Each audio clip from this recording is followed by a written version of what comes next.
morning, my name is Rashna Khanal and welcome to the channel. In this video, I'll be talking about grammar you must know for speaking and writing test of IELTS. So let's get started. First one is simple sentence. It is very easy to make. It is usually made by non-native speaker most often while speaking. For example, the cat is sleeping on the couch. There is no conjunction. It is an independent clause without any connecting words. So it is a simple sentence. Another one is compound sentence. The cat is sleeping on the couch and the dog is lying on the floor. So, and conjunction to independent clause connected. So it is called compound sentence. And the third one is complex sentence.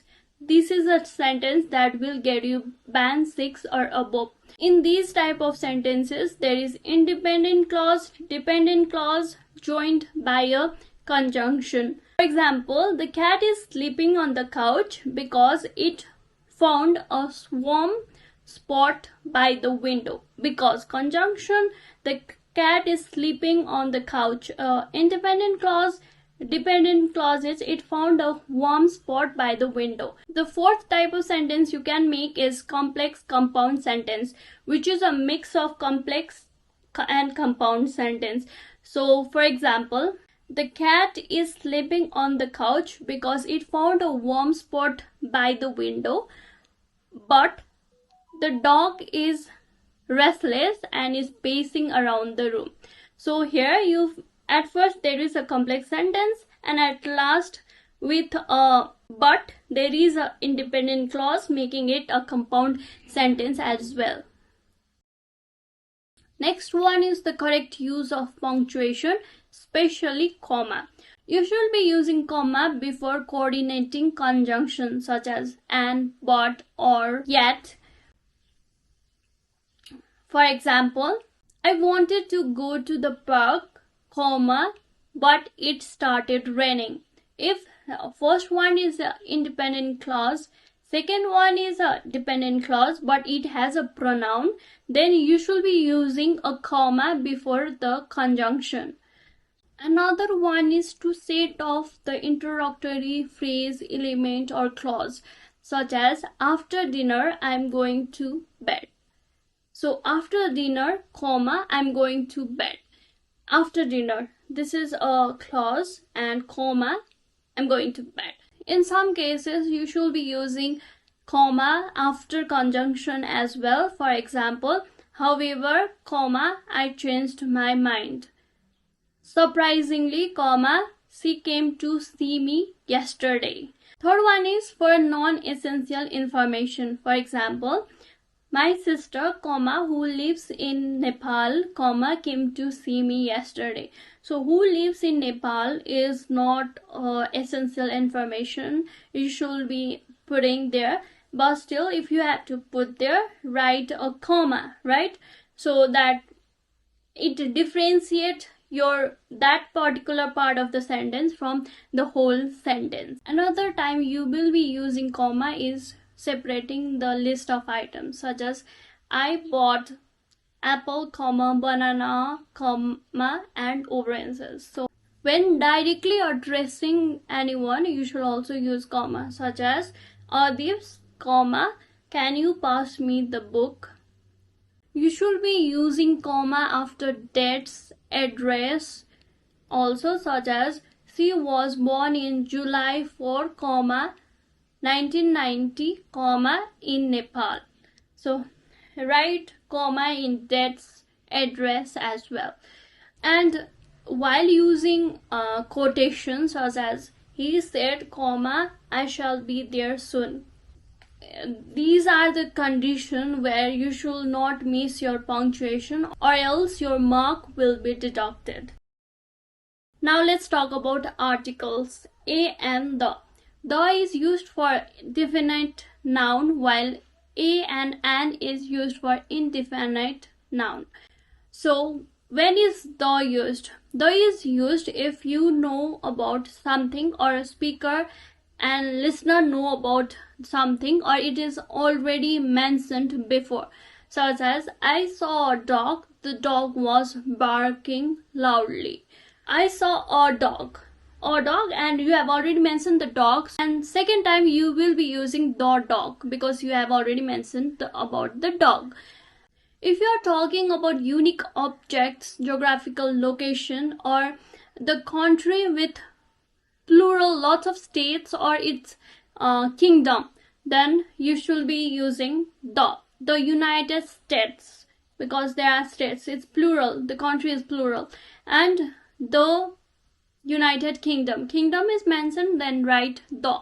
But you will not be using the Nepal, the India, the Bangladesh. You should not be using the before country unless the country is in plural. Another time you will be using the is before superlatives, the tallest, the best, the worst, the biggest, and before the ordinal number such as the first, the second, the third, the fourth.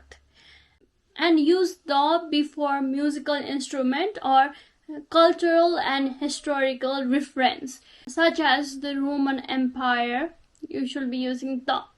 Now, indefinite articles a and an. When something is first mentioned, you should be using a. If you're talking about singular and countable noun, then use a, such as she has a car, I have a house. If you are mentioning something that is non-specific, like can you pass me a pen, then you can pass me any pen, right? I'm not specifying, so in there you should be using a. And when you are using an is before vowel sound, a, e, I, o, u. She arrived here an hour ago. I'm an honest person. It was a hot day, because this hot didn't sound like vowel, right? So a before it. When not to use articles is before uncountable nouns such as cats, dogs, water. You should not be using any kind of article. Before the name of people, cities, countries, you should not be using any article. The Rachana, it is not right. The Nepal, it's not right. The Kathmandu, it's not right. Don't use the before languages such as the French, the Nepal, it is not right. And don't use the before meals, the lunch, the dinner, don't use the. Or an, don't use an. Don't use any articles. You must have heard about active voice, passive voice, right? Active voice is just subject, verb, object. The teacher explains the lesson. And passive voice is object, verb, subject, such as the lesson was explained by the teacher.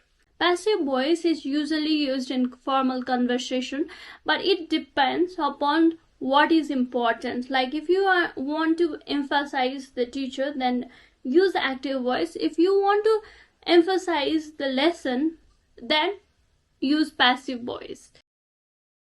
Now we are talking about subject-verb agreement. If there is a singular subject, then we should be using singular verb. If plural subject, plural verb. Run, adopts, though there is as, it is a singular verb. Is, am, was is a singular verb. Where, are plural verb. So let's make a sentence. Cat. The cat is singular verb. Singular subject is lying on the floor. Cats is a plural subject. Are is a plural verb. Aggressive animal. Compound subject such as Rachana and Adib are going trekking. Then you should be using are plural verb. Rachana and Adib, two person, right? If there is neither Rachana nor Adib is going trekking, then you should be using singular verb. In case of neither nor, either or, you should be using singular verb. In case of collective nouns, you should be using singular verb, but it depends, such as the team is winning the match. The team are arguing among themselves, then you are entering inside the team with group of people who are arguing with each other, then you should be using plural verb. In case of indefinite pronouns such as everyone, each, nobody, then you should be using singular verb, while for many, few, several, then you should be using plural verb. Now we will be talking about prepositions: on, in, at, under, before, over, into, unto. These are prepositions. If you're talking about a place, at is used before a specific point or location, such as at my house, at the corner, at the bus stop. In is used when something is enclosed by the walls, such as in the box, in the room. And on is used if it's on the surface, like on the table, on the wall. If you're talking about time, at is used to specify specific time, such as at 6 o'clock, at 9 p.m. And in case of noon, you should be using at. But if you are talking about morning, evening, then you should be using in. Another case you should be using in is for month, year, season. In 1990, in January, in autumn, you should be using in. And on is used in days, Monday, and in specific date, like not a general date like 19, not in year but date, on September 22nd. Next one is conditional sentences. If you want to get a good score in grammar, you should be making these type of sentences while speaking and writing. First one is zero condition, which describes universal truth. For making this sentence, you should be using if plus simple present.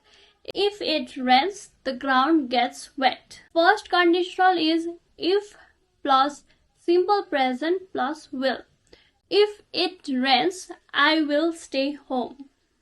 Second conditional is if plus simple past, would, and your sentence. If I won a lottery, I would travel. Third conditional is if plus past perfect plus would have. If I had studied, I would have passed the exam. So this is how you will be making a conditional sentence. Another one is know your tenses. If a question is asked in present tense, use present tense continuously, consistently. And if you have to mention future thing there, then use future tense. So you must know future, past, present tense for this, right? So there are 12 tenses you should know. One is present tense. Present tense usually describe habitual actions or universal truth. For example, I eat my breakfast every day. Right? Now there is present continuous tense, which describes the situation or activities which is ongoing. I am eating my breakfast. Another one in present is present perfect. The action that has happened in the current situation or anything that has significance in present situation, such as I have eaten my breakfast already, right? And there is present perfect continuous tense. Action has happened in the past and is continuous to present. For example, I have been eating breakfast for 30 minutes. So here you go. Every tenses are in present. Now let's move into past. Simple past. Action that has already happened. I ate breakfast yesterday. Now let's move on to past continuous. The action that was happening at a specific time in the past. For example, I was eating breakfast at around 8 a.m. yesterday. So now let's move on to past perfect. Action that was completed before another action began. I had eaten breakfast before I went to school. Another one is past perfect continuous. action that was happening before some another action happened. I had been eating my breakfast for 20 minutes when the phone rang. Now let's move on to future tense. The first one is simple future, the action that will happen in future. For example, I will eat breakfast tomorrow. Next one is future continuous, the action that will be happening in future. I'll be eating my breakfast at around 8 a.m. tomorrow. Right? Now, what is future perfect? The action that will be happening before another action will happen. I will have eaten breakfast by the time you arrive. So this is future perfect. Now, what is future perfect continuous? Action that will have been happening before the another action will happen. For example, I will have been eating my breakfast for around 20 minutes by the time you get here. You should be very conscious about the tenses you are using during writing practice as well as in actual test. But as for speaking, you should be conscious during speaking practice but not during exam, because it will affect your fluency. And at last, comparatives and superlatives. Superlatives are like the tallest, the biggest, the worst, the best. So you will be telling Ram is the best student of the class. And comparatives are those which is used to compare, such as bigger, better, smaller. For example, Ram is better than Sam in studies. In writing task 1, students make mistake by using double comparatives, such as instead of writing the population of India is higher than that of China, they write the population of India is more higher than that of China. So more higher. These are two comparatives, and you should not be using double comparatives in a sentence. I think I have covered everything here. I hope this video will help you to improve your grammar. Thank you for watching. Bye.